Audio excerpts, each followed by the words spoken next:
Hello everyone, welcome back to Dashing Swords and Painting. Today we're going to be painting up the infamous pirate hunter Captain Woodes Rogers, one of the Blood Plunder miniatures for Summer of Plunder 2026. Fun fact, before becoming governor of the Bahamas and helping bring an end to the Golden Age of piracy, Woodes Rogers led the expedition that rescued the marooned sailor Alexander Selkirk, who then became the inspiration for Robinson Crusoe.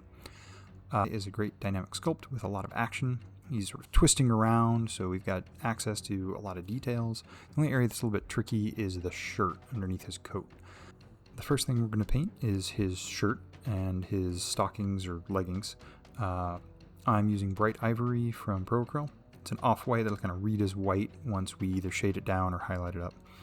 This is a useful detail for me to paint first because it's the deepest part of the model, so we won't have to reach past the painted areas later. Since it's also a light color, if we're a little sloppy and hit any other details, it's easy to paint over them with a darker color later.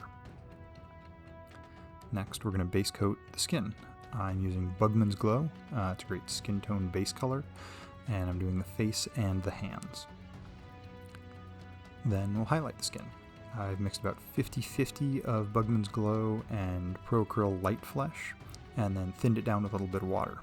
And then I'm going to paint the highest raised surfaces that catch the light. Nose, cheekbones, forehead, tops of the ears, and the details, chin, details on the hands.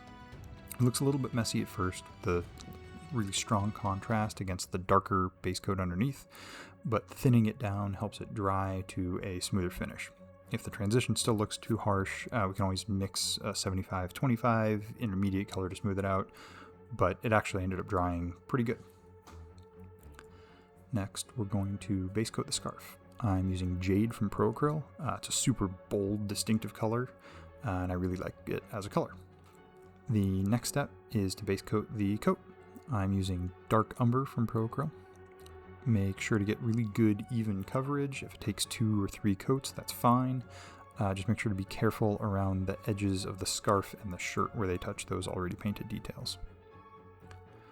Next, we'll highlight the coat with a dry brush. I'm mixing a little bit of the light flesh into the dark umber, and then lightly dry brush across the tops of the folds to catch the light. Then I'm going to do a second highlight, adding a little bit more light flesh, and then hitting the highest surfaces like the shoulders, just to give it a little bit more visual contrast compared to the darker areas down below.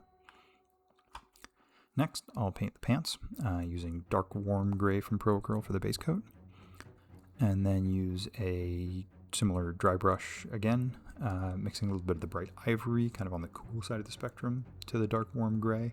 Same thing, just gently and carefully dry brush across the top of the folds. Try not to hit the rest of your painted details. Next, I'm going to do the leather belts and his sword scabbard with red leather from Vallejo.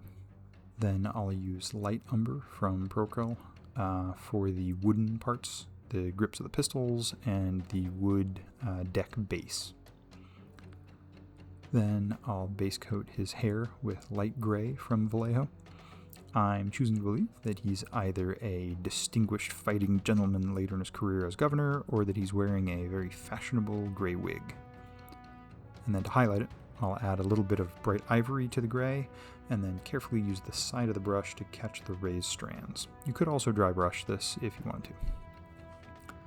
Next, I'll carefully paint the metal buckle on the belt on his chest. Key here is to use a brush with a really good sharp tip and just very carefully work. Next, I'll paint the buttons in a bright brass so they stand out against the dark coat.